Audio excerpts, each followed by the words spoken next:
Hi everyone, welcome back to Podcasters Unleashed, and we are back stronger than ever. We are six of us here. Nelson is back in the game after his secret mission in Latin America. If you want to know more about his podcast, we will talk about it later. But today we have a very important topic to discuss. Is about women pursuing career versus motherhood and whether women are being lied to. Because, as we know, well, in the West or in other countries, at 19, it's all career. And you need to get your shit together. You need to get your career. You need to get everything in place. And you need to have a successful degree, get a job.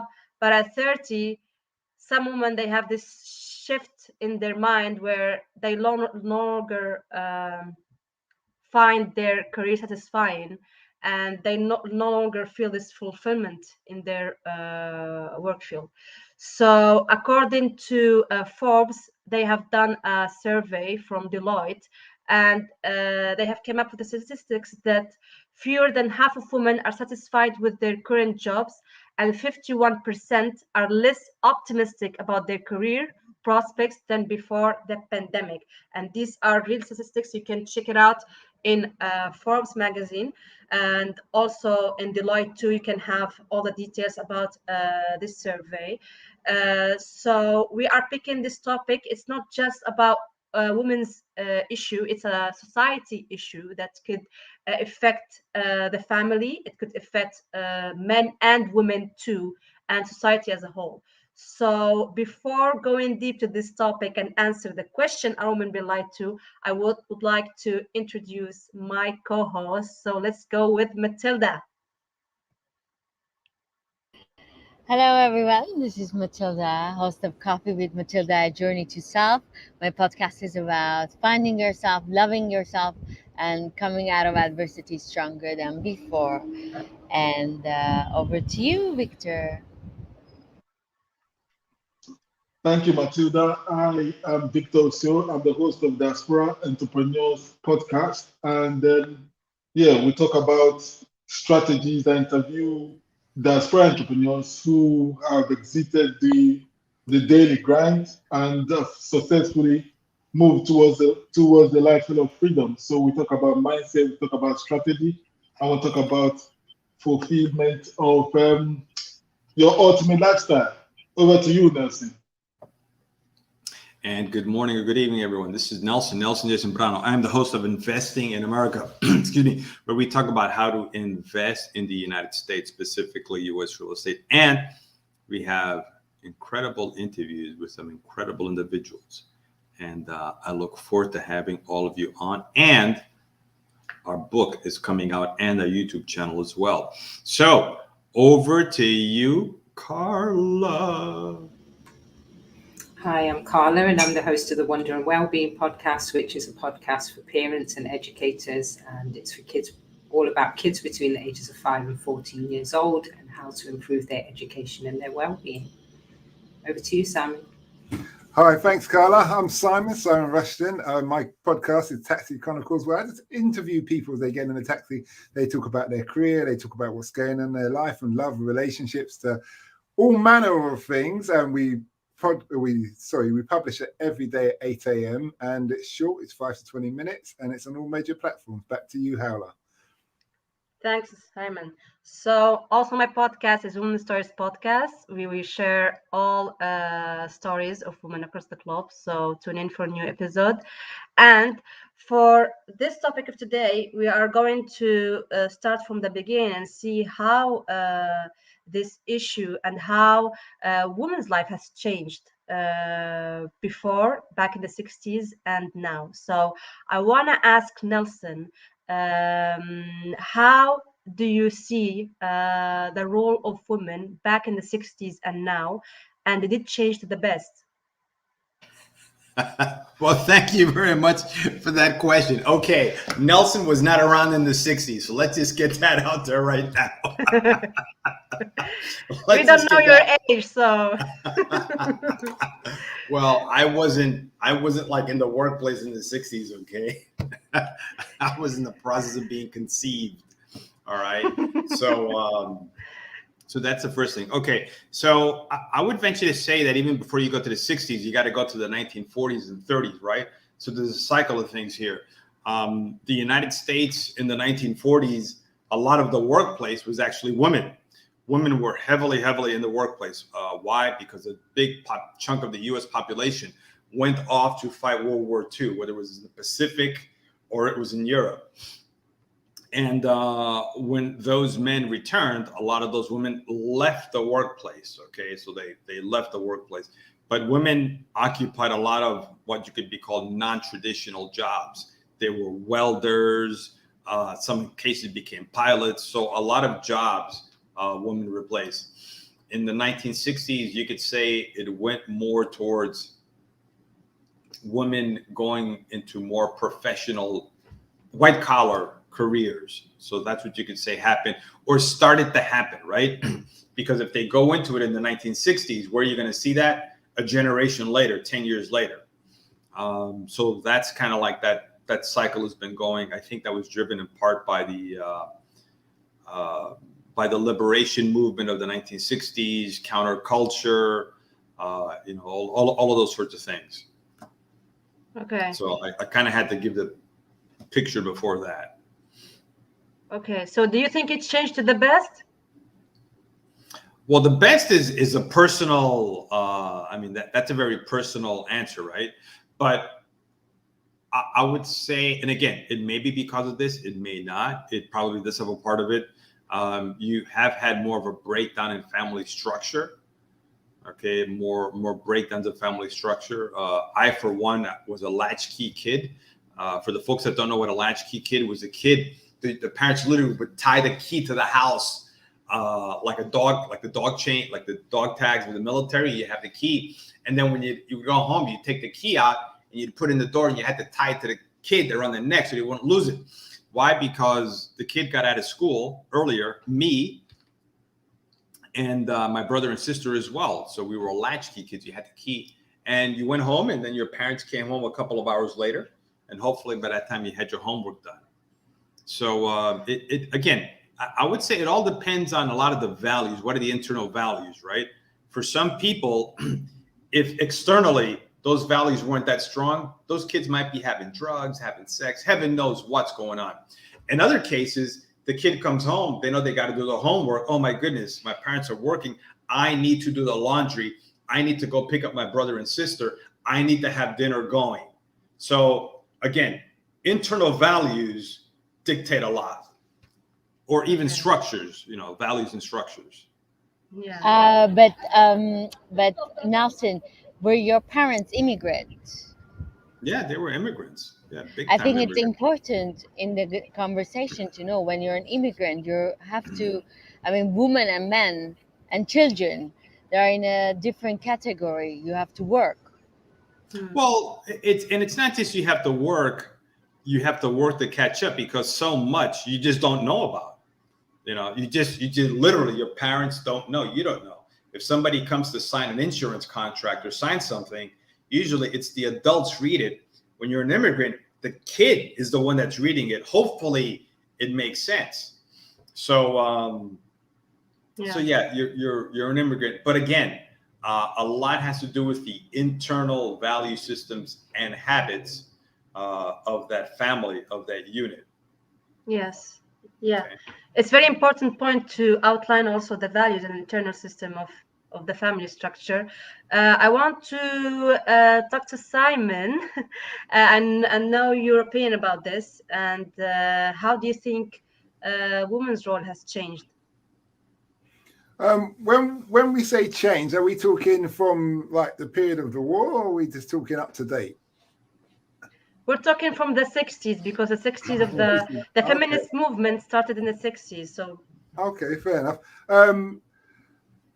From what research I've been doing, there's various different reasons why women have left the workplace or increased in the workplace.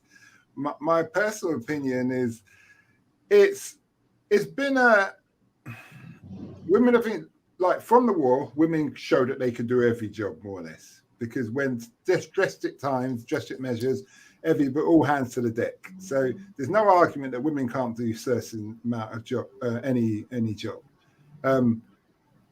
It kind of naturally filters itself out over time because people lean generally to jobs that they prefer, even if they don't have that much choices in jobs.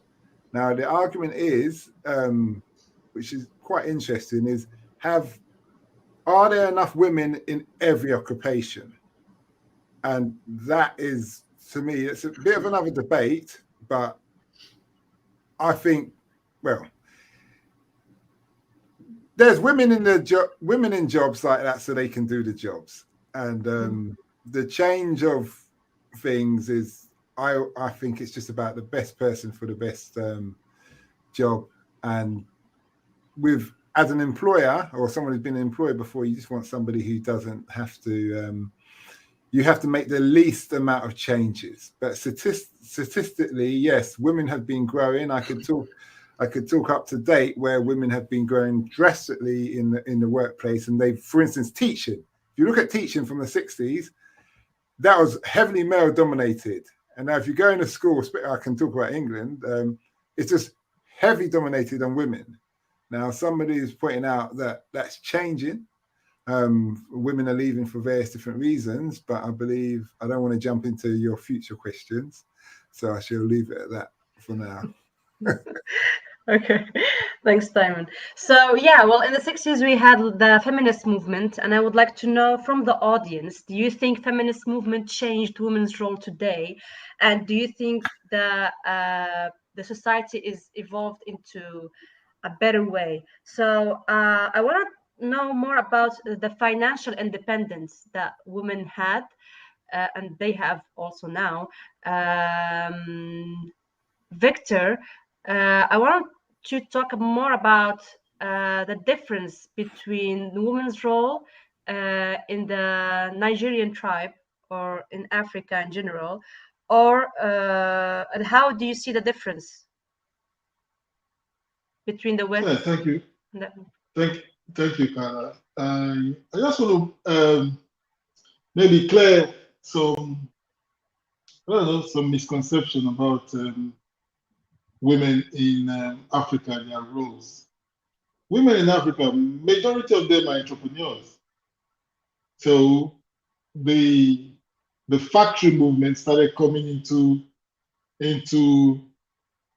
the factory movement or the factory style of living, where corporate is majorly in the big cities, and Africa is not all about the big cities. We have women who have been trading, they've been doing multinational trading, if I'll use that word, between tribes way back 100 years ago.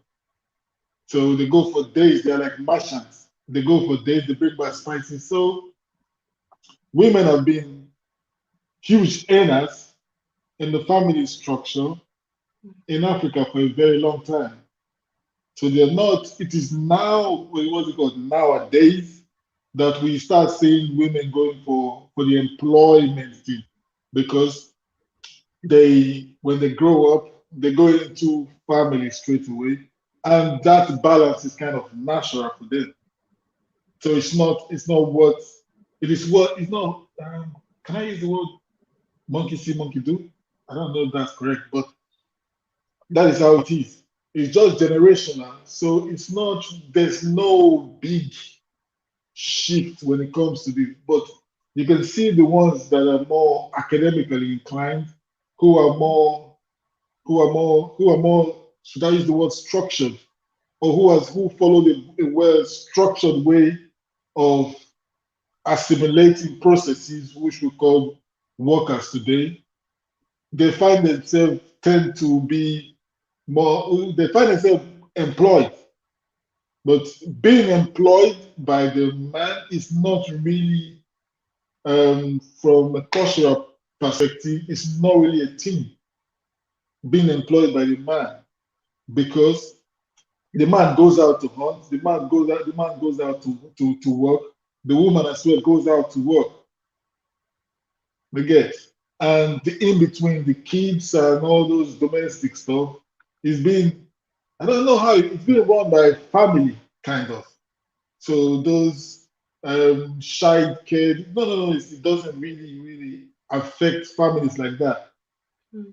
in in the larger proportion. But moving towards the city where you have more corporate jobs, women, ah, the family becomes nuclear.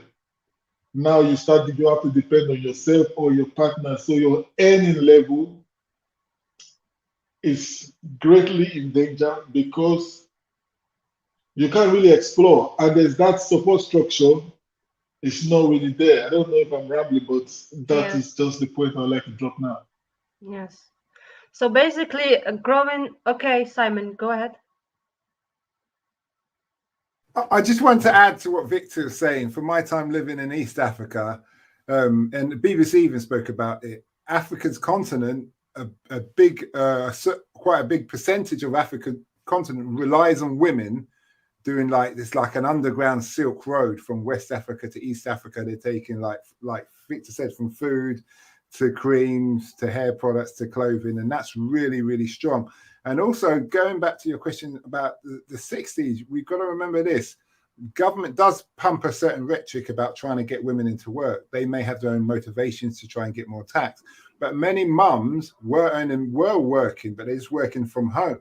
So you could do your neighbour's hair, or you could be the Avon lady, or selling different products. That's still a job, but it's just a job that, like today, where people realize actually I can do my job from home and still look after the kids, drop them to school, go to the gym in the day, and get home in time for enough, be at home to pick them up or to meet them and see their needs.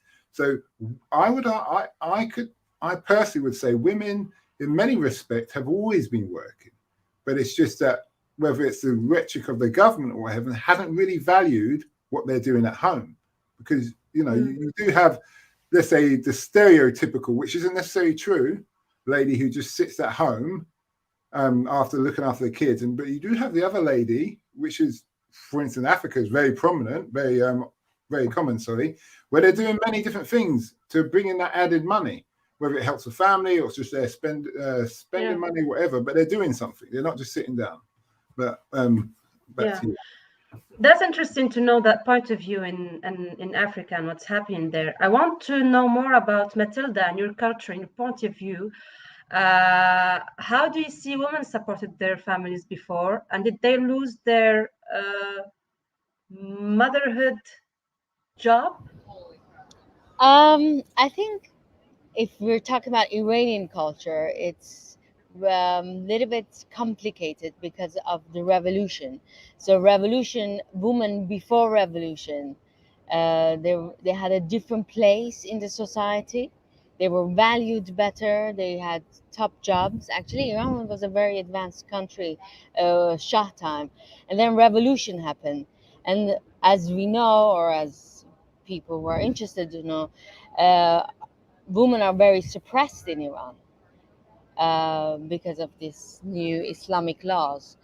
Um, but I'm one of the first generation after revolution, and for us Iranians, education is the key. Like, if you're not a doctor, you're not a lawyer, you're not an engineer, you're nothing. Like, your parents are very strict about it.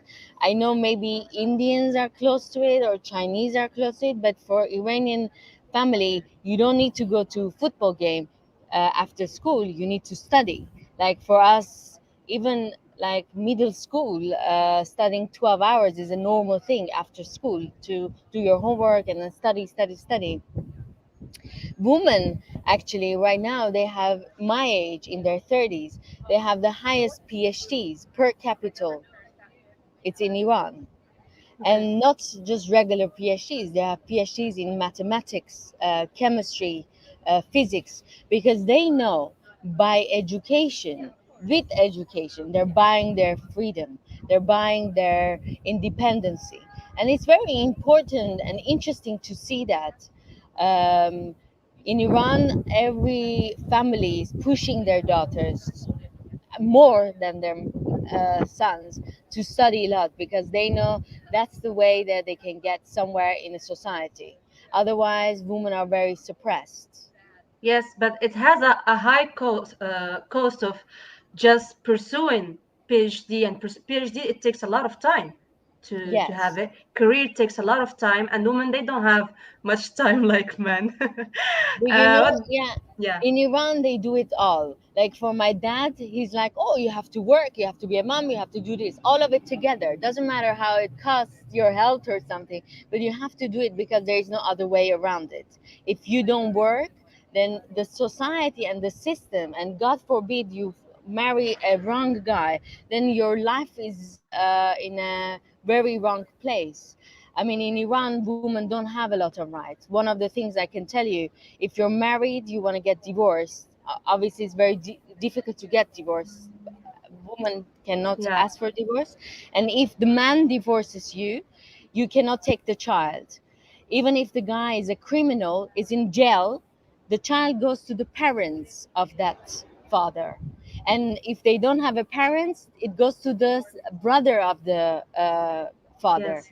and then goes to the, and then if there's nobody from the father side, goes to the mother. So it's really complicated. That's why women, for Iran, women need to have a high education and to work, and they do the, I mean, they do the motherhood as well on top of it, and they cook. And Iranian food takes long time to cook, and they cook as well. So women work a lot in Iran, but they don't have any other alternative. But that's insane to do it all. I mean, for me, it's a myth. You can't just do it all. You need to have a support system. Go ahead, Nelson. No, I was just gonna say that there's a business. I mean, you could get Iranian to go food, right? I mean, you got your Iranian to go food Oh right no, there. Iranian men don't like that. They like it home cook. I don't know what cook. It has to be like the mom, his mom cooking. So it's a lot of. So yeah, I'm looking at women in Iran. Even my mom, how she's cooking and how she's handling home. And for example, my aunt in America is like very total different ball game. And in Iran, women do it all in a way. Now it might cost their health. I don't know what it's costing them, but Well, but Matilda, would you say is it that they're doing it all, or that is just parents wanting to give more opportunities to their children? I mean also that, and I mean maybe in Western world women are not suppressed, so they don't feel that urge, or maybe in African culture women are not suppressed. But when you come to a society that women are suppressed, you know your only way out is education and financial independence. Even if But you want to provide good things to your child, hold it's on a second, Matilda. that's the But way, you is know. is that really financial independence, or is it that, I mean, a woman or a man can say, look, I have this much value. I'm bringing this much to the table. Hence, I will attract and bring in a man of that type of value. um I mean, I mean, Iranian society has different layers, but the majority of it right now, unfortunately, it's under the regime, and there are certain ways how men like to handle life, and women don't have a lot of choice in that. Legally, you don't have a lot of choice. Yeah. But Some I mean, Iranian men are amazing, but I'll tell you, sometimes things Matilda, go wrong. when a woman does that kind of, I guess, work on herself and education and what you just mentioned, to me, that woman will always have choices. Yeah, She'll always have choices. exactly. Because if you More don't go to choices, university, yeah, but limited time. Let's yeah. go ahead with the comments. Okay, right. We've got comment from Mr. Infinity Channel. Says the today's world and evolution has made it necessary for women to change, play significant roles in family, especially financial aspects of today's world. And also he goes on and says, I see this inclusion of women in every facet of today's life as a very impactful and great move, even if there are aspects that's been contested by men and society at large. Thank you for those comments, Mr. Infinity Channel. And we also have George. Hi, George. Nice to have you back with us. And we'd like to know from you, George, and from Mr. Infinity Channel, what you think about the impact of the feminist movement. Do you think it's changed society's role, women's role in society? If so, how? Back to you, Paula. Yes, I want to ask you a question, Carla, because you are a single mother and you had your children at an early age. So, do you regret that time being a young mother? No, I don't actually. I don't regret it at all, because now that I'm in my 40s, and I have a lot of friends who don't have children, I get to see the distress that they go through as a result of not having children. And for some of them, it's a panic. It's not a distress, it's an all-out panic. It's like, find a guy quick, for some people. And for others, it's like just a kind of a sad resignation that maybe they were never meant to be mothers. And it depends really on the values or, the belief system of people as well, how they look at that. But I have seen a lot of people of my age just have regrets. And for me, I have thought a number of times, thank God I had my kids when I was young. And just by the way, Carla, she said 40s. She is not in her 40s. She's in her late 20s. Maybe she's right around 32. I mean, if you saw her next to her kids, you're like, they could be her body doubles for the podcast. Okay. Yeah. So having kids in my 20s, and actually I have daughters in my 20s. So in their 20s, should I say. So I get to have conversations with them as well now about motherhood, and about trying to plan it around careers and around work. And both of my daughters are of the mindset that they will work and they will progress in life as women, pursue their interests, be educated and things like that. But they will not forego motherhood. They won't lose sight of that. So they do keep sight, even though they're in their early 20s. It's in their radar, and they're trying to figure out ways to balance it before they get to that point. Maybe just because of the conversations that I've had and the different experience that they've had, watching me, and just different conversations with different people of different age groups. But I definitely don't regret it. Does that mean it was easy? No, it wasn't easy, because I was a teenage mother, which comes with a whole host of other issues that actually feminism can't help you with, to be honest, in my experience. But I don't regret being a mother at all. In fact, it's the best thing I ever did with my life. It's the most rewarding thing I've ever done. And I've done both career and job, and sticking kids in a car and latchkey, all of it. I've done it all. Nelson mentioned about the key around the neck. I remember my daughter, actually, when she went to secondary school for the first time, she lost the key to the house, and my house got robbed because I was away. Yeah, so I've been through a lot of things, trying to balance and juggle motherhood. But I did have my children very early, and it gave me kind of a head start with motherhood, because I had 2 kids by the time I was 20. So then I went back to study, and took the kids to university and all that kind of stuff. So it was a different way for me, and I think it worked out pretty well.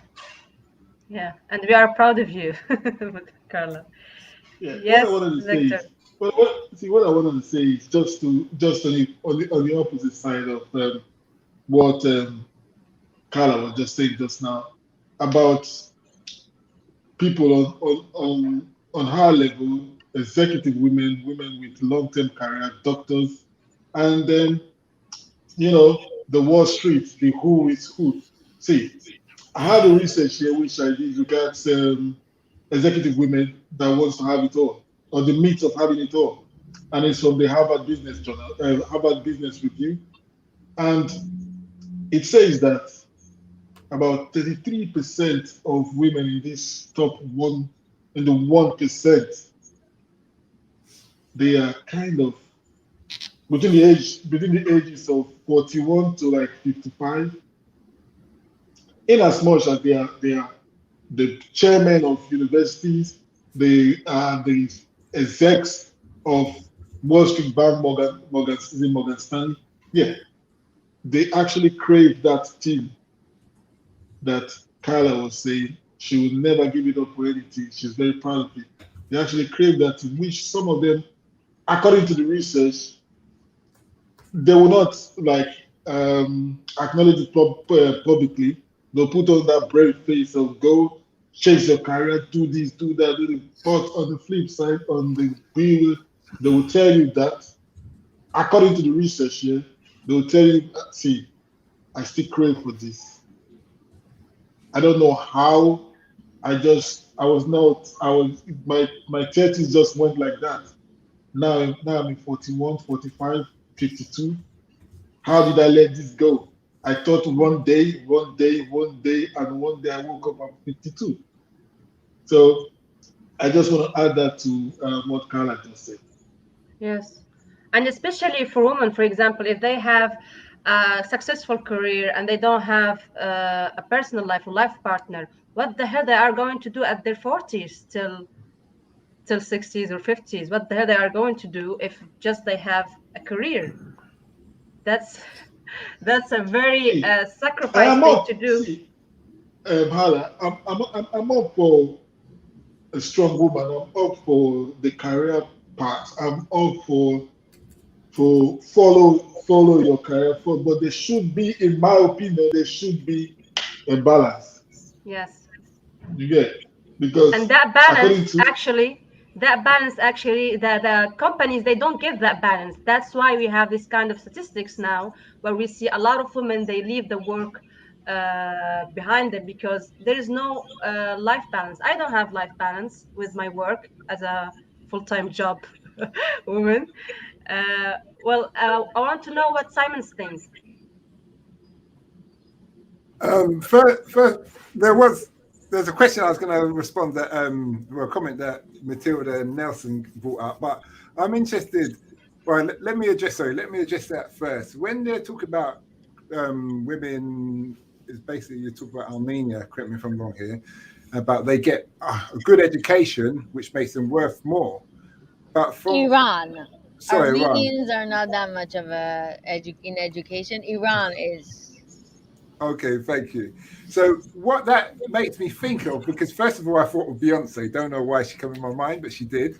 And there's a point, and also I thought of Jordan Peterson. There's a point as you get educated as a woman, it can make it more difficult to find a better man. Because if you get extremely educated, the niche of men that you're looking for, because remember, men are builders, plumbers, all these things, get smaller and smaller and smaller. Unless you're willing to take a man who says, well, I'm a dustbin, love, and this is as good as it's going to get for me, but I'll take you on with your 2 PhDs and masters. So that's quite interesting because statistically, Jordan Peterson and some other Harvard professors were saying that overall, men are not necessarily, if you're really educated as a woman, it's not necessarily the be all and end all as an attraction as a man. It's more or less, can you make me give me a home, as in with my children and the core values that you brought up, if you brought up an ideal family and that kind of thing. So Yes. that was that just came to mind, and I just thought I'd. But Simon, Go just on. want to add something, because sometimes also men, they feel intimidated by women's success. If a woman, she's going PhD career, everything, and the guy who is like plumber or I don't know, I mean, he can't reach out to her because they are not in the same level. So No, I hear what you're saying, and I don't dispute that at all. I'm just thinking that you could date somebody, a lot of people, and this is people in general, it's not necessarily one gender, when they're educated and they're book smart, they think they know everything about yes. whatever subject. And you find that it's a battle. Yeah, but communication. Go on.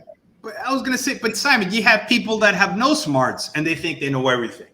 I mean, look, in the last 18 months since COVID, everybody's an expert on viruses. Okay, people that they failed science in high school. Now they're experts on viruses. They're experts on foreign policy. So at least this one actually has a piece of paper behind her to say, I studied something. Yeah. Anders has got a comment for you there, Simon. Anders says, if that's true, Simon, then men have huge issues. And he also says intelligence is attractive. So I think he's countering what you're saying there. And you know what makes me laugh? I know Andrew's on a personal level, and he's not living what he speaks. Okay, and he also says the feminist movement has lifted up the inequality that women have been living in for ages. feminist movement has lifted up needs on a political level, which has created political changes. I agree with that. I think the feminist movement, it has a bad rap, but it does have some positive. It started some positive dialogue, let's say, around certain issues, but it doesn't solve everything. Anders also says, what are they going to do?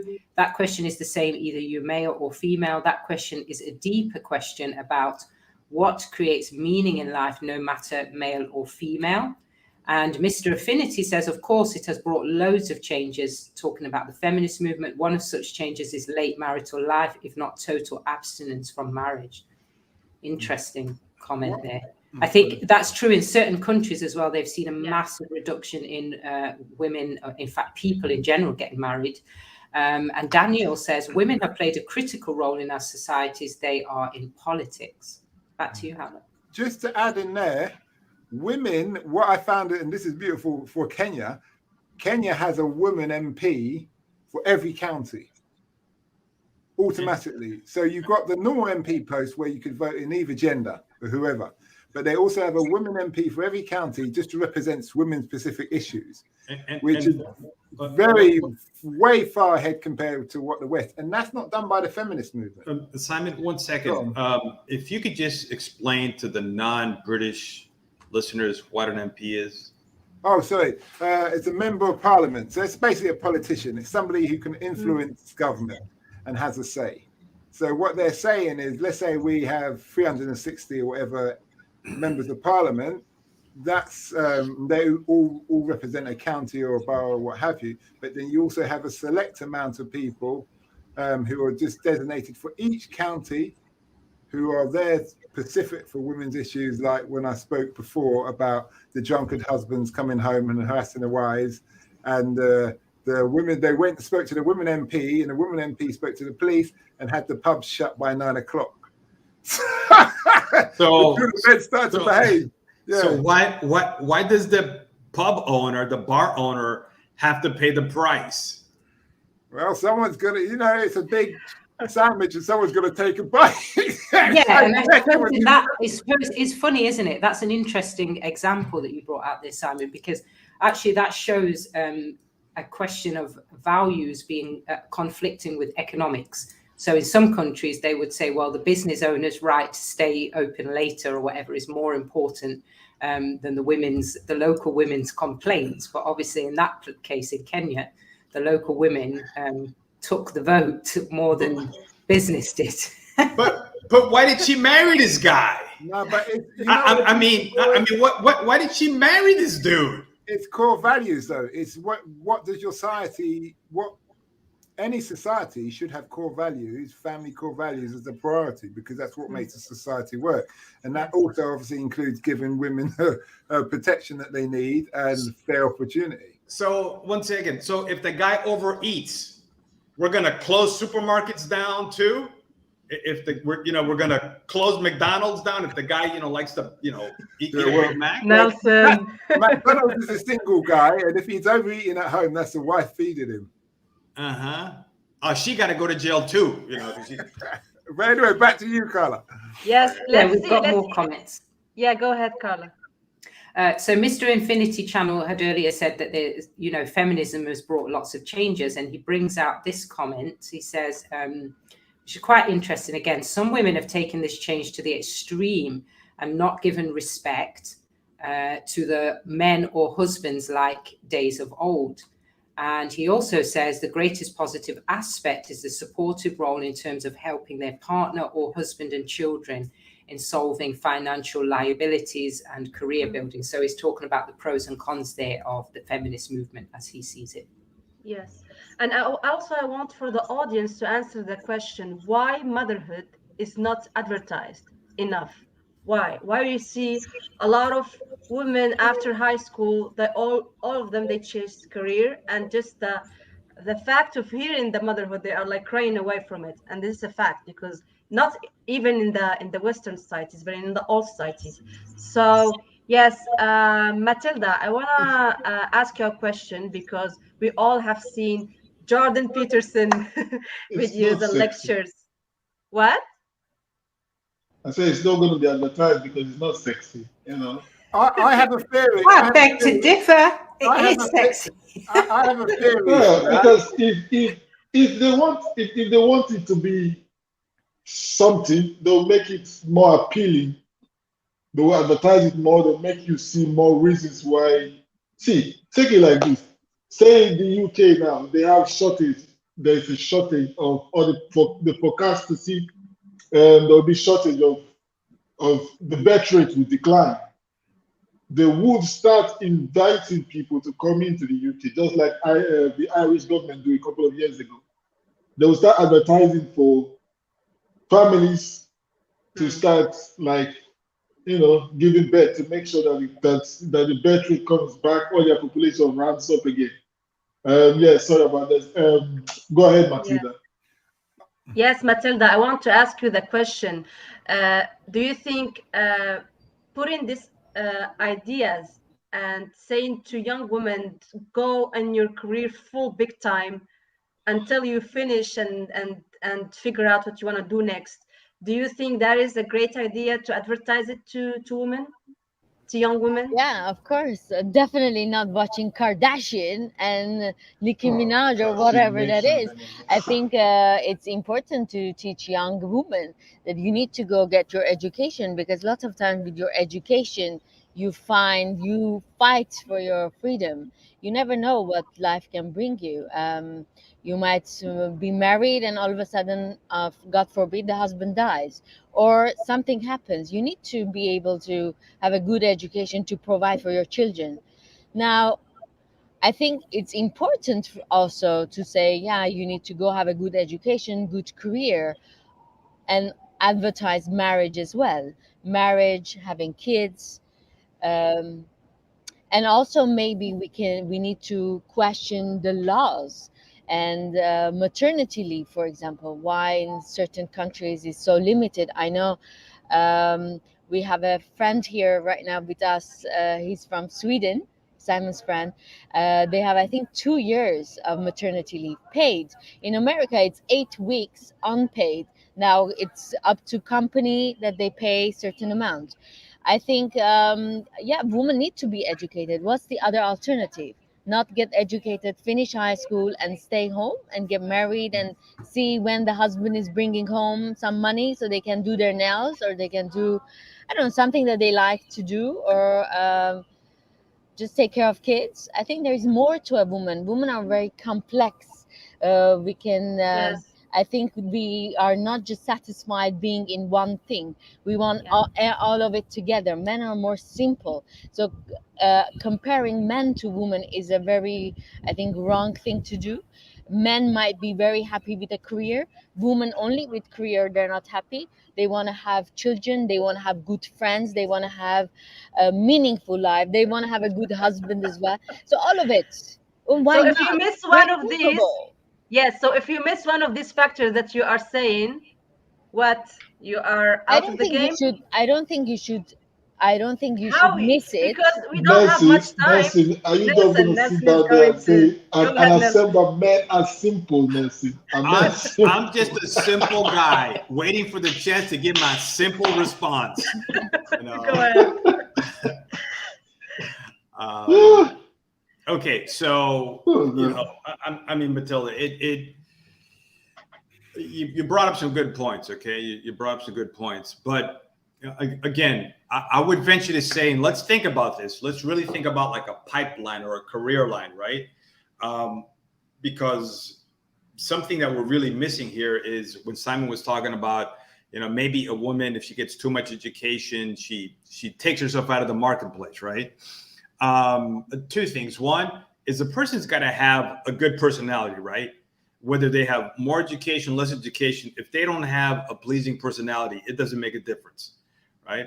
But and Peterson talks about that, right? And then the other thing is, I'll give you an example. When I went to getting that education or that professional environment, that is a great place for a woman to meet a spouse.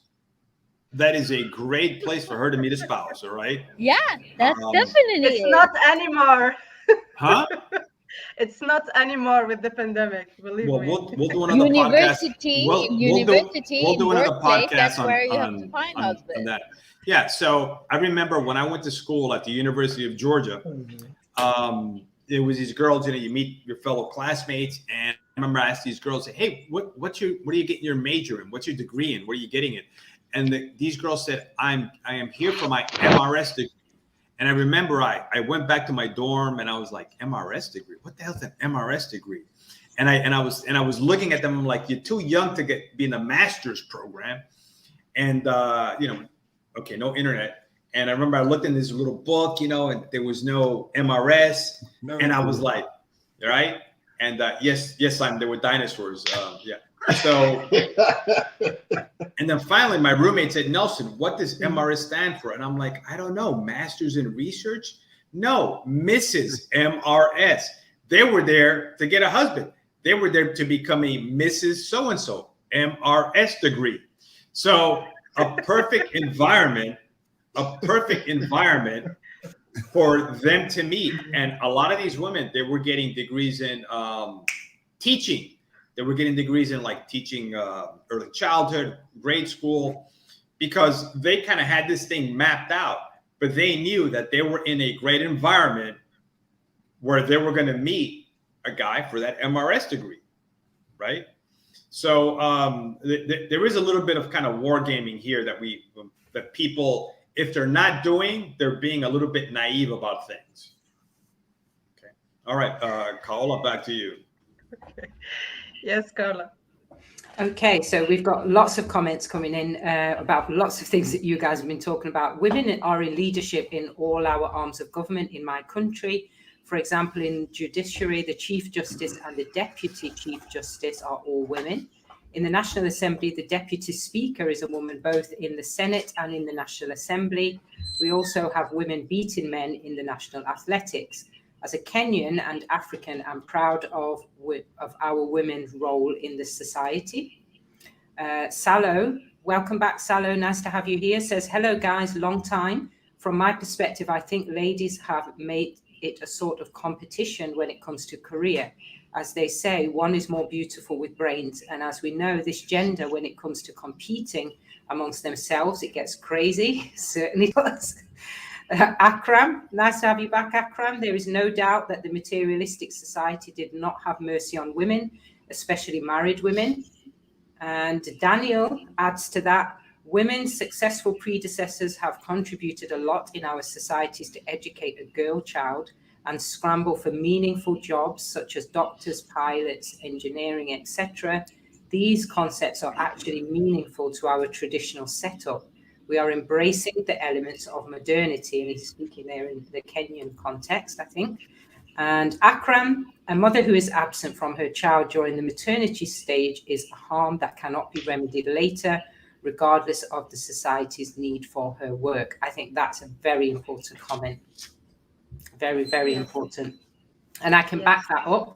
In my years of education, I've seen lots of children, in fact, hundreds of children have come through my classrooms over the years, many of which are affected by this, of, being taken away from their mother at a young age, whether as a result of traumatic things, such as the mother not being able to care for the child, or as a result of mothers going to work.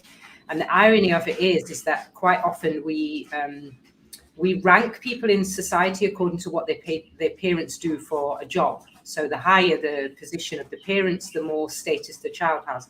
But actually, when it comes to things like learning disorders and the impacts of trauma, there is no difference. So whether the child comes from a wealthy home and is traumatized because its mother puts it in an expensive nursery with all the mod cons, or the child is traumatized because the mother is a poor drug addict from an inner city rough neighborhood, the impact on the child is exactly the same. And I think this is something that's often not discussed when we look at things like status and also education different jobs. I'd like to ask Carla a quick question. Carla, would you say in the status one, or status as you say, would you say the ones that are coming from a higher income, that's kind of a first generation problem, like first generation where they made money, or would you say that's a second and third generation? Again, it's just of what you've seen. It doesn't make any difference. The fact is, a baby, when it's born, has certain needs. And if those needs are not being met, there will be an impact on the child's development. No, what I'm getting to is that I think some folks, when it's kind of first generation money, they have a perception of, oh, I need to put him in this nursery and I need to forget about these things that got me here. So I don't know if that makes. Yeah. I see what he's saying. I see what you're saying. I think it's to answer that question, Nelson. I believe it's more about the people themselves and how they see things, because I've interviewed hundreds and hundreds of people, and I've interviewed many an immigrant and many people who have been and born and bred and established with money, and it just depends on their mindset as a family and as individuals to what they really value, moving along like that. I will say, I will back what Carla says. I've done an interview with many nannies and many nursery nurses for very wealthy CEOs, nurseries, and they always complain, why do these career women have children if they're not prepared to just sacrifice 2 years to look after them? Even if the child's sick, they still bring the child to the nursery. They don't care if it's infecting other children. You call them, you say your child needs to go to a hospital, you need to come home now. They say, oh yeah, I'm busy, I'll be home an hour early. And that's so common. And one of the last conversations I had with a lady, she was with her children as it goes. Her children were like teenagers. And she was talking about what she does. And she was very dismissive of her husband, who's a stay-at-home husband. She had no respect for him whatsoever, to the point the daughter said, no, Daddy does work. He works in the bicycle shop. And she was like, oh yeah, okay, the bicycle shop, if you call that a job.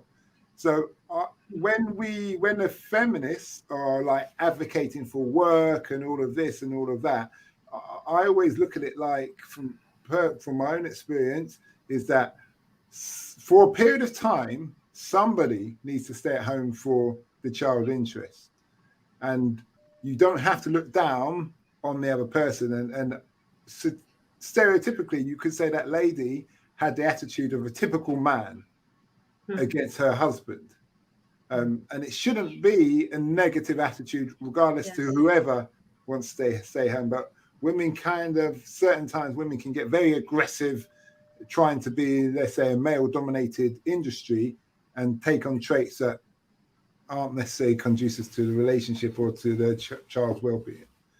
But, yes, it's a very important point you mentioned, Simon. But I want to go back to Carla because she traveled and she worked and she's a single mother. So I want to know: do you think the company or the career you had, you got a support?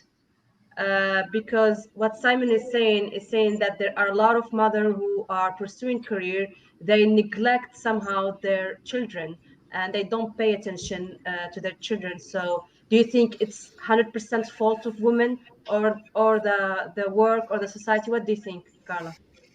I'll just read these two comments, because actually a couple of the comments lead into what I'm going to say. So here, Mr. Infinity says, motherhood in today's world appears to restrict women from career building, social freedom and independence. Akram says, good news, the state of Qatar decided to reduce the number of working hours per day. And he also says, with the aim of the state's plan to maintain a strong, stable family that enjoys support and care. Well, that's unfortunate, because they could have done that a few years ago and I might still be there. Because actually, this is one of the reasons why I left my job. I was working in Qatar. I worked in Qatar for 8 years. And I found it incredibly difficult. I worked in what would be traditionally known as a female job. I was a teacher. But the hours of teaching were very long, just like any other job. I would leave the house quite often between 5:30 and 6:30 a.m. and I wouldn't get back until after 4. And that's if I was strict and left my desk on time, which quite often I didn't. I had to be told off by managers and run out of the building, told to go home, because I was so passionate about my job. But eventually I had to quit because I realized that my son was really struggling. And I'd done all of the things, you know, he was being looked after at home by his dad, which I have to say did not work. In my case, I'm not saying it doesn't work for other families, but in mine, it didn't work. But also, I'd been through the whole thing of paying for a very expensive nursery once he got past 2 years old, which also wasn't worth it. It just can't make up. And my son was 1.5 when I went back to work. I took a long maternity leave. I'd planned to resign actually fully from teaching when he was born and homeschooling, but because of financial issues, I ended up having to go back to work, which is the case with so many parents, even women who work very hard in their careers with the view of being able to be at home later in life when they have children. When the economic changes come in society, quite often they do have more choices. Like Nelson said, I do have choices, like now I work from home, and I wouldn't be able to do that if I hadn't educated myself over the years. But it is a tough journey quite often for mothers. And no, the jobs and the job providers do not give enough support. In some countries, they try, like in the countries that have long maternity leave. But maternity leave is still with the future that you're going to come back to work eventually. And children's needs don't stop when they get out of the baby stage. So Akram put a comment earlier about the early years, and the early years are very important, but the early years are not up to 2, they're up to 7. From a child development point of view, the first 7 years of life are very important. But what we've been doing over the years in order to justify children being put in nursery and away from their parents and things like that, we've been reducing the age. So it went down to 5, and then it went down to 4, then the first 3 years, but actually developmentally it's 7. And children need a stable care environment, a stable care provider, and they need that person to be present with them emotionally, psychologically, and to be fully invested in the task of looking after them. So not running around trying to earn money, keep clients, do this, do that, because it is really difficult. Even when you are a full-time parent, just living at home and looking after the children, that keeps you on your toes 24 hours a day. You do not rest. And literally, there is a point at which the evening comes where you're exactly as you would be when you're at work. You're watching your watch and watching the clock for the last hour to tick down. It's like that when you're parenting. It's like, oh my goodness, is it story time yet? Because I'm ready to sleep now. It's a full-time job. And that is, it's overlooked. The value of it, how demanding it is overlooked. And the fact that it's almost impossible to juggle it successfully without some collateral damage on, you know, all different sides. But it isn't acknowledged a lot of the time in business because that's not business priority. And I think that's why women, particularly mothers or people who plan to be mothers, have to take ownership of it. You have to take control of your life and your child's life. And sometimes you have to make tough decisions like I did. You have to quit. And I put a lot in. I'd invested a lot into it. I was really successful. I was offered another position and all sorts of things, but I chose my son because I felt like I had to do that because it was the most important thing to do. I just want to point out that for England, you've got to remember the government is happy to have more people working to tax revenue. And I personally believe the government is willing to sacrifice the family element, the family values, because to get as much tax money out of the people in general. And traditionally, it's ideal that somebody stays home for the children's younger, early development years, as Carla says. Because the government's got their agenda to get, you know, we call it Lord of the Manor mentality. You know, if you ever watched the cartoon Robin Hood, where he's holding the sheriff's holding his plate, the little bunny said, "Give me more money, more money." It's like that's how they're treating the public, and it has that detriment. But then you also do have people who, let's say, if your husband's earning $250,000, but the wife wants to have an empowered job as well, and then you could ask yourself, what is really your core values? I'll just tell you a short story. I had a young girl in a car. I should put it, she was in my taxi, sorry. And just justify it quickly. And she was having a quick chit chat. 5 minutes into the conversation, she's telling me her dad owns her dad owns one of these multi-million-pound flats in central London, overlooking the Thames, and has a flat in Washington DC. And mum has a big house in the place in Chiswick, in area. And the reason why I'm mentioning this because the girl turned around 5 minutes into conversation and said, "Can you tell me why I shouldn't kill myself? Because I've been talking to my psychiatrist and therapist, and they said I should talk to somebody who seems like they've got their life together." I don't know why she's asking me, but anyway, but she, on a serious note, and she said, and it kind of, I answered the question the best I could, but I looked at it, you've got so much money and thing around you, but you're missing that something's gone wrong with interaction, communication, whether it's from a very young age or even now. I assume it could only assume, but that's, you know, and when a lot of people are killing themselves, it's always usually the people's parents, parents of the children who are established in money and job and career. And they look like, what went wrong? Well, you didn't spend time with your child. Yes. And if you A know, lot of trauma. Parents, not necessarily mum, it's just parents. Yeah. A lot of trauma could happen because parents were not present in the children's early years. So, Carla, I think we have a lot of comments to read. So yeah, Daniel says. Comments. Yeah, awesome. Thank you, guys. It's great to have your input. Daniel says the world has set a fair, a comprehensive and efficient level of competition in terms of innovation and invention, and women have demonstrated certain unique talents, thereby some winning Nobel Peace Prize.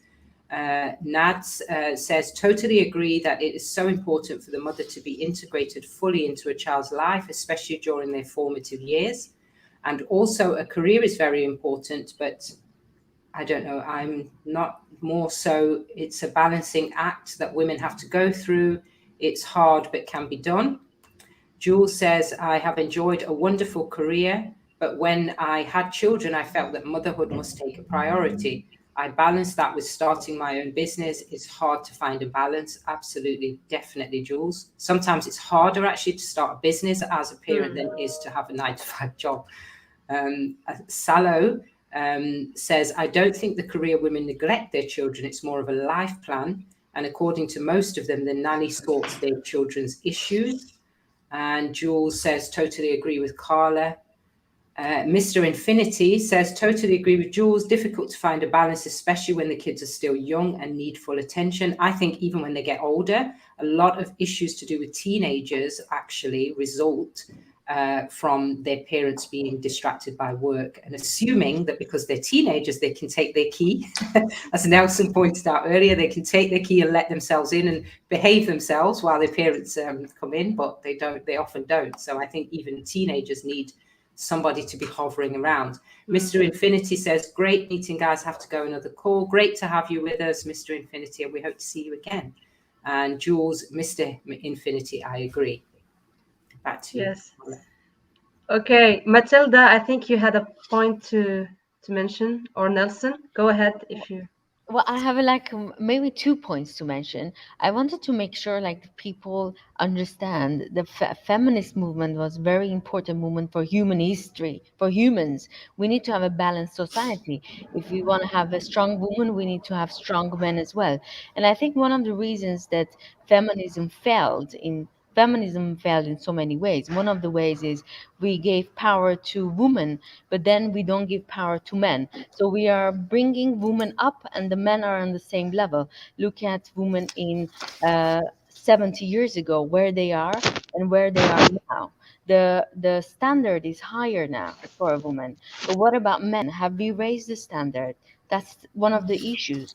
Instead of maybe bringing women down, then okay, you shouldn't have higher education because your kids and your work might be, your husband, family life, and your kids might suffer. Why we cannot think about we need to educate our leaders that we need mothers to leave work and have maternity leave and have good pay so they don't worry about it, so they can focus on their children, instead of saying, oh, the woman shouldn't have higher education, so it will be easier for the husband to handle.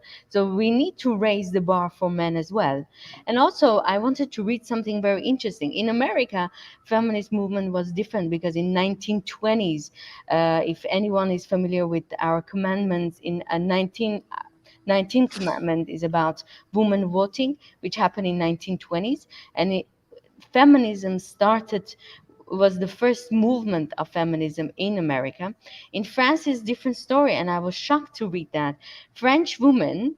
So in 1965, French women are given the right to choose professional activity and manage their own assets. In 1965, before that, they couldn't even open a bank account. How is this possible? I cannot even imagine that. I'm a woman after that couple of generations. So for me to even imagine it, how can a woman not have a career, not have a bank account? If my husband tells me you cannot work, is that possible? Like, I cannot even imagine Sasha tells me that. So how has it changed? So feminist movement is important, and people, when they're judging it, Yeah. they have to understand there is four different waves of feminism.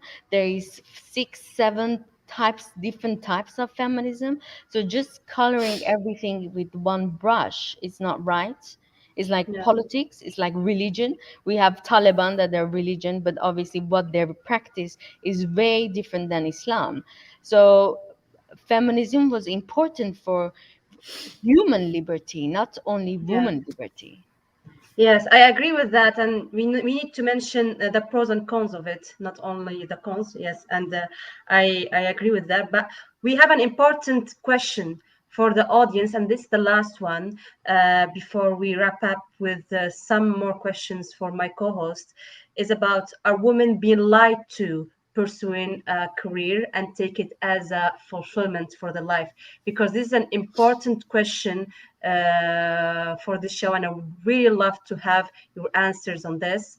I want to go back to Victor because I know you have a daughter, and I would like to know what are the values that you are trying to teach your daughter to be, and how you can manage all these complicated issues. It's a question for Victor, Nelson, Simon. Also, he has a daughter, so See, and also Carla. like like like Carla said, even teenagers, they are the challenge. They are the major challenge because when they pass that 13, 14, you know, they start going head to head with you when it comes to trying to instill. So that formative years, you need to actually like be very, very strategic when you're putting stuff, when you're making, what's it called? When you're making plans in front of them. Because when they get to this age, and see, before they used to come to me for answers, now they go to Google straight away.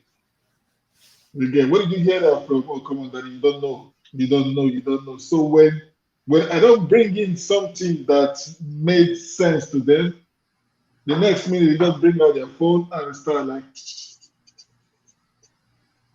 and they get another answer. So I try as much as possible in the last 2 3 years to actually try to, because I recently got cleared on my own values. So I try to like make them see the reason why they need to get some pillars in life, which are the values that they, no matter what, they shouldn't go past these boundaries. So I try as much as possible to make them have their own core values, their pillars to like live by, because they would go somewhere else tomorrow. I don't live with my parents anymore. They will go somewhere else tomorrow.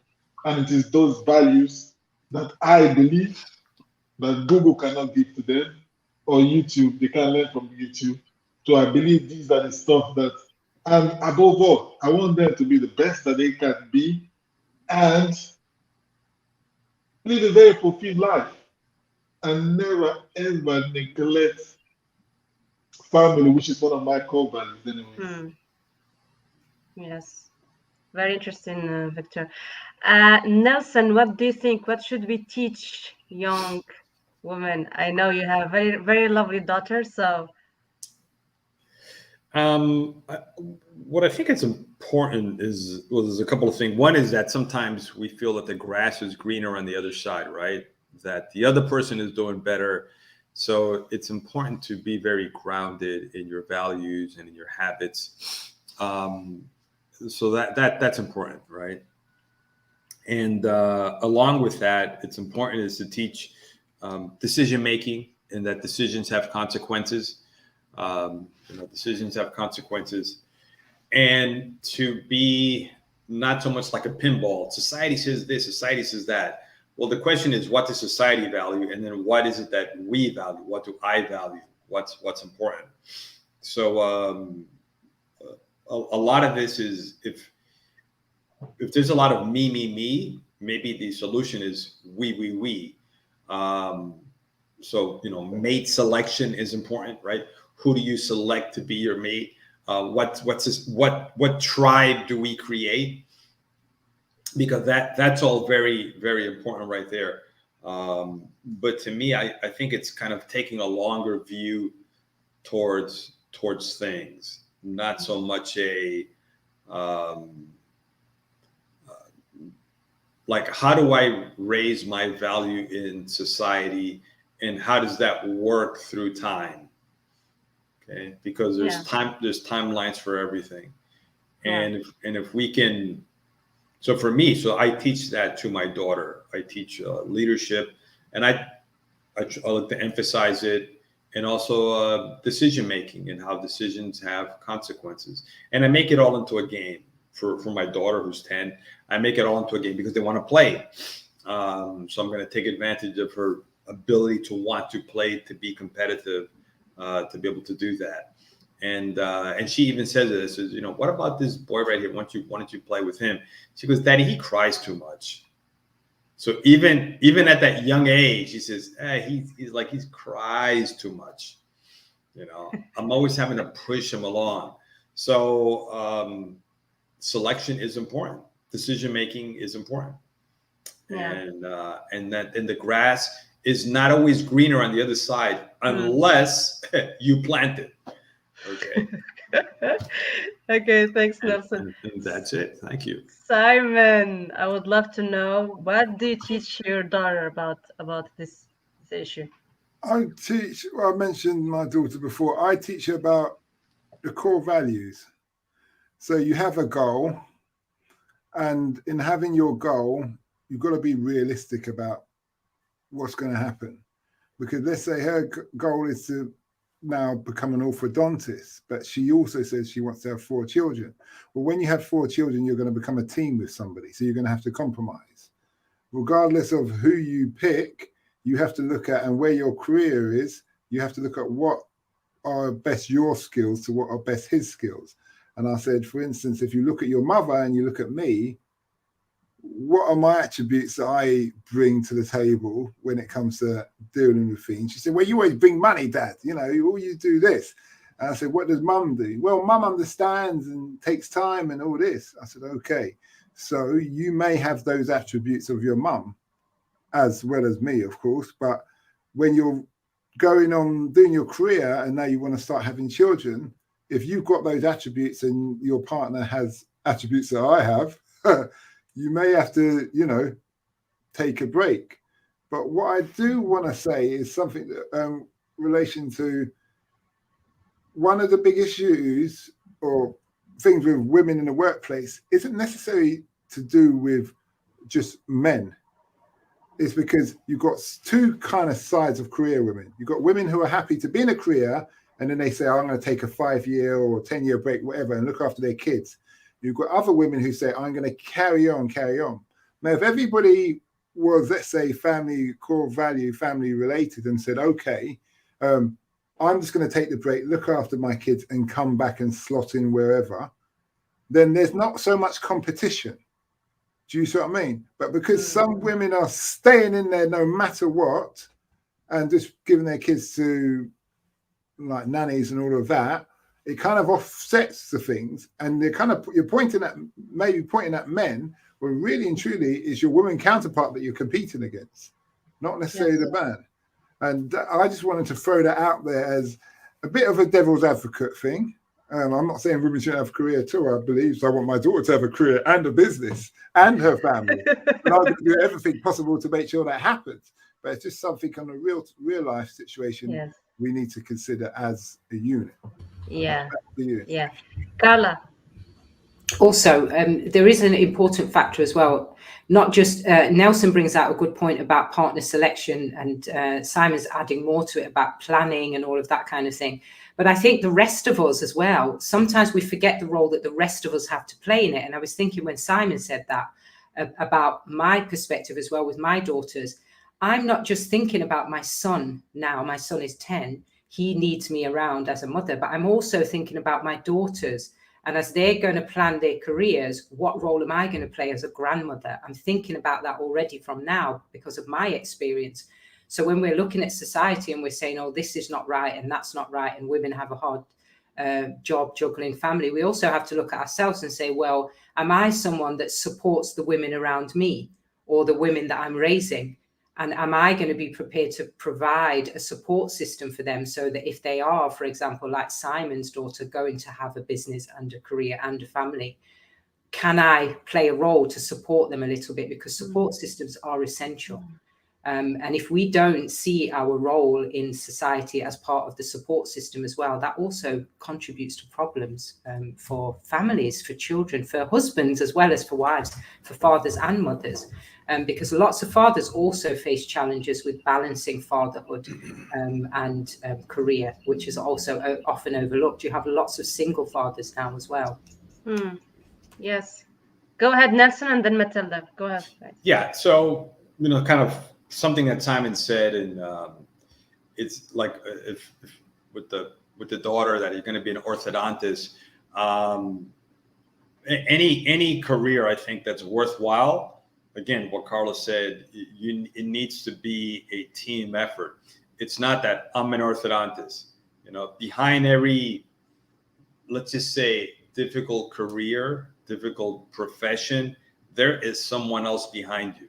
It's just way too much for one person to take on by themselves. It just is. It's just way too much. So that same criteria needs to be applied. An orthodontist, they're competing against the other orthodontists. Okay, that practice doesn't run by itself. So the same criteria to selecting that mate needs to apply to that. Military, there's just a whole slew of criteria and things that gets to be added on, and that's a total podcast episode by itself. But I'll turn over to you, Kaola and Matilda. Yes, Matilda, go ahead. The other day I was thinking about it and I was like, why in every culture they're glorifying motherhood a lot? Motherhood is beautiful, but not every woman should be a mother. I mean, they're not psychologically balanced to be a mother. We have a lot of crazy mothers in the world. But somehow the literature and society is always glorifying that, oh, you're a woman, you should become a mother. But maybe we have to understand, like, the well-being of a woman emotionally before becoming a mother is important. So advertising motherhood constantly, I don't think it's the right thing. Also, otherwise, also I think there are a lot of women that they go through depression when they have children. There's this woman that I love, actually. I have a crush on her. Okay. I'm talking, 1 second. All I right. want All to right. finish my All right. point. Okay. Her book is Black Milk. Elif Shafak. She's a beautiful novelist, Turkish writer. She's one of my idols, and she talks about it. And it's interesting because we don't talk about that women go through these kind of emotional challenges. And I met actually last week a friend of mine that she gave birth, and she has a severe depression. The husband is in trauma because he thinks like, oh, motherhood has to be this glorifying thing, and he's not even trained to take care of that child because he thought the mother instinct will kick in, but it's not kicking in. For somehow it's not kicking in, and this guy is in trouble. And we have to talk Yes. about, I think feminist movement needs to talk about these as well. Just glorifying motherhood, it's not that. There is a lot of hardship coming. For a normal mother, it can be Yes. very, it's a profound joy. But if you're not balanced, then there's a problem there. Yes, Matilda, but no one says motherhood is is a easy thing to do. It's just for lazy people. It's very, very hard task to do. Nelson, go ahead. Final thoughts, please. Okay, look, so Matilda, just on that thing about motherhood, okay?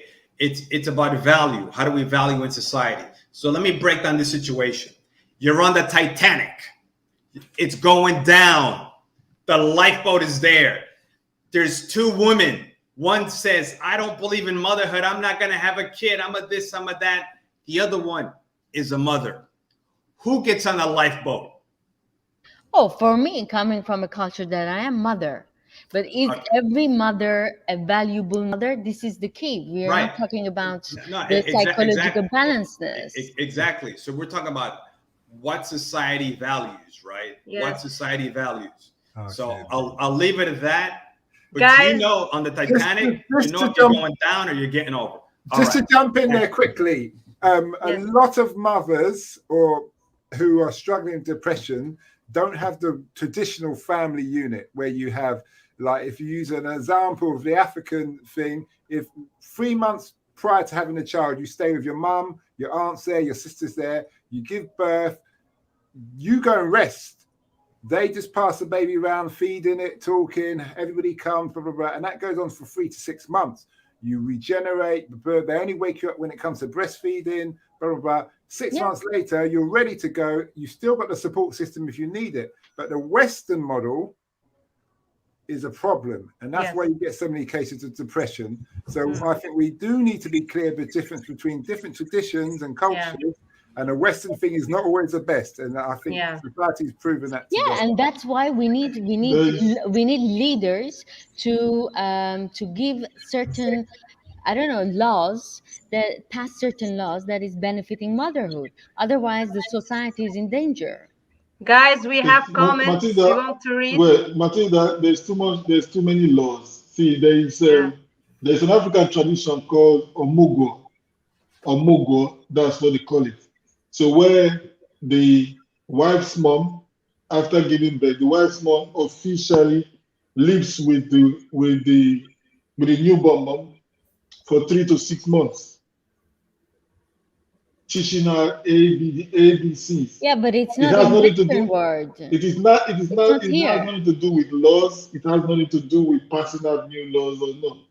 That is how it is. But maybe if we have better maternity leave, a I woman think with the a I different. think the feminist movement should promote family values more. See, Matilda, what's happened? What seems to be happening? You're disregarding the traditional thing, and you're saying we need to make it better by hitting the Yes, workplace. in a Western world, I think Bear with me, we should. please. 1 second. Guys, Go we ahead. need to read the comments, so we Okay, don't have sorry, much time, Sarah. please. Okay, right. So Daniel says, I am a father of 3 girls, no boys, so I'm careful to bring up the girl child in a well-defined manner. Thomas says, I'm an ultra-red feminist. I work in a hospital, 8-year waiting list, and women in positions are causing the problem. And when you try and get things sorted, they lie. It's sad and hurts seeing women who care more about themselves than the greater good and the damage this does to feminism. I will use these women as examples of how not to behave when I'm teaching my niece about life and love. Okay, and Daniel says parents must be passionate in nurturing talents in a girl child and embrace their dreams. I know that there are some parts of the world where backwardness in raising girl child is still a challenge because they don't believe in girl child supremacy in the society. And Thomas, welcome back, Thomas. I will teach my niece everything, nothing or no thing will get in her way. She will be smart, strong, but more importantly, nice.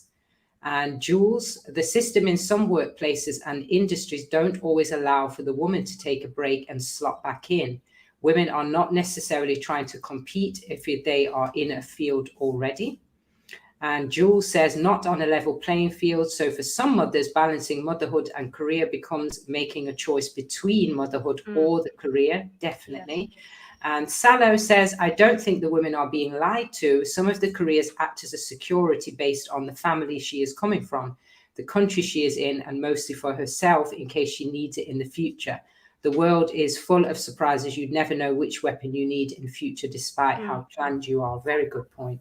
Yes, very interesting points. And now we need to know our co-hosts.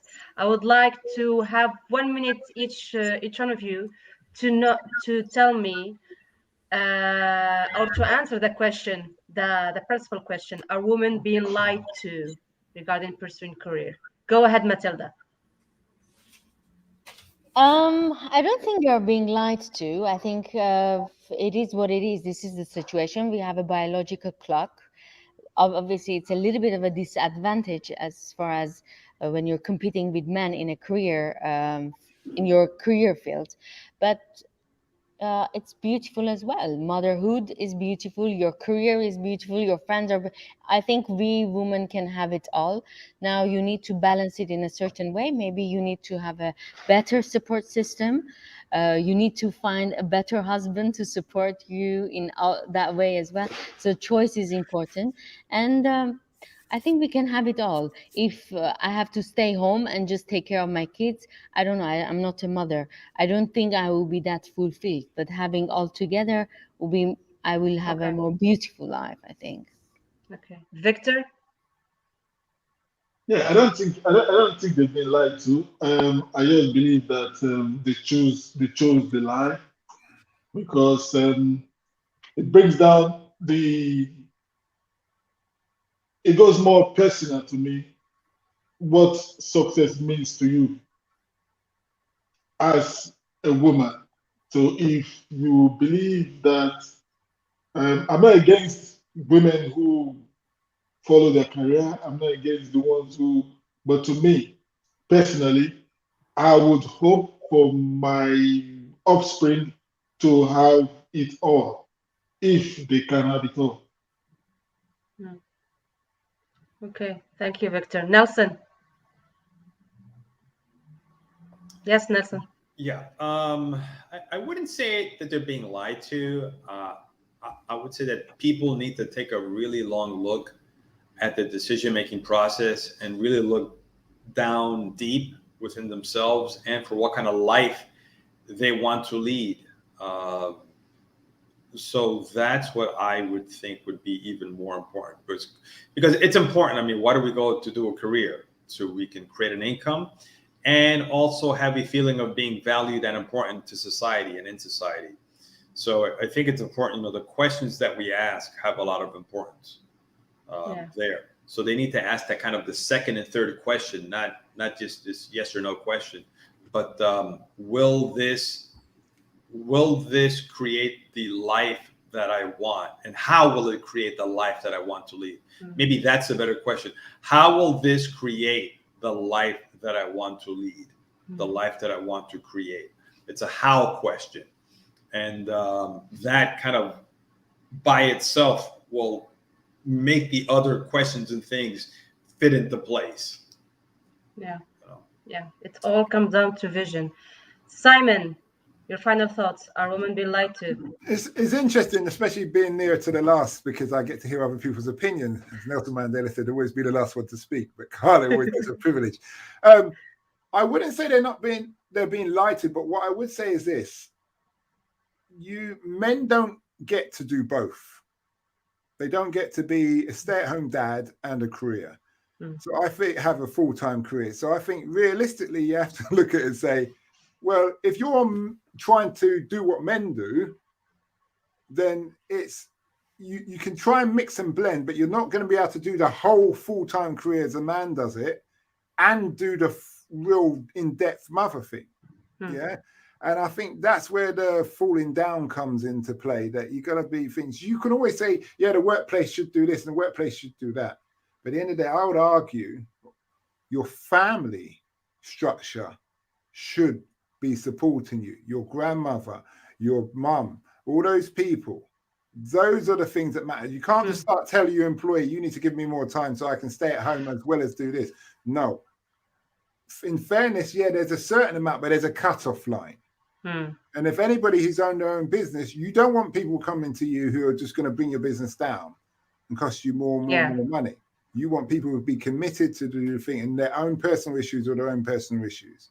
But that doesn't mean I don't want women in the workplace. That just means we as people need to be realistic about what our limitations may be in certain circumstances. That's all I would have to say. Yes. Thanks, Simon, for the input. Carla?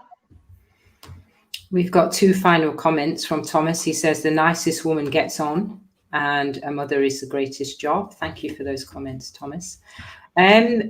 Are women being lied to? Yes, if they listen to the wrong voices.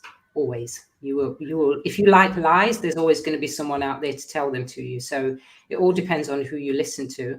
And I definitely like what Nelson said earlier about choices. It's about choice, but it's also, I think, one of the greatest lies in life in general is that there is a life course that comes without negative consequences.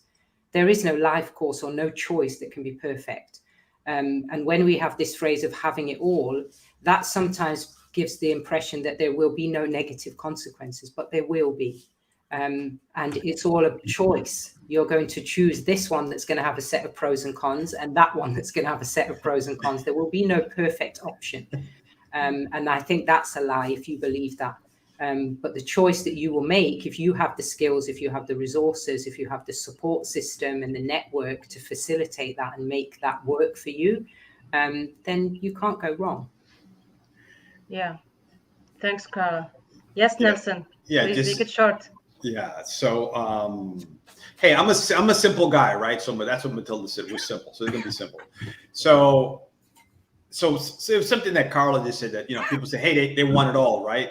Well, I'm they do get sorry, it all. Nelson. I'm saying compared to women, men are simpler.